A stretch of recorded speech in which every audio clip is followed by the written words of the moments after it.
So ayan, bali mayroon ako ditong hawak na niyog na maliit. So ang gawin ko dito ay tatanggalin ko to, yung laman nito to. So itong niyog na yan, yan o, yung sa gitna, para matanggal mo siya, kailangan mo siya ibilad.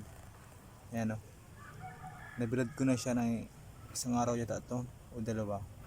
So ayan o, may nakita ka dyan na may nakita kayo dyan guys na parang yan o, may usli na.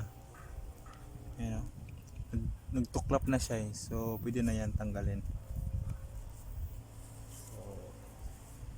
So ito lang ang panggamit ko dito eh, kasi wala akong ibang ano pang tanggal nito eh. So itak na lang gamitin ko. Kaya naman to, pero tandaan lang kasi pag nagkamali masukatan tayo nito kasi itak to eh.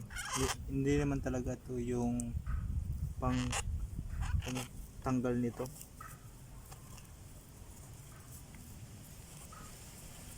So yun ah. Hindi siya gaano kadali magtanggal kapag gamit ang itak.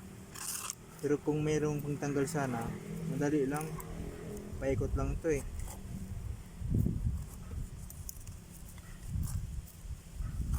Ito kasi medyo mahirap eh, kasi dahan-dahan lang. Kasi may talim to eh.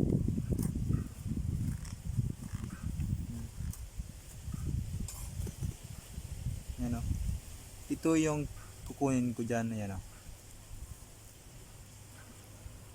Yung mismong ano. Ayan o.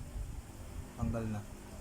So ginagawa tong mantika ng mga kumpanya. Yung mga factory, ginagawa nila yan mantika. So ano pa nila yan, lulutuin pa, tapos yun na, magiging mantika na yan.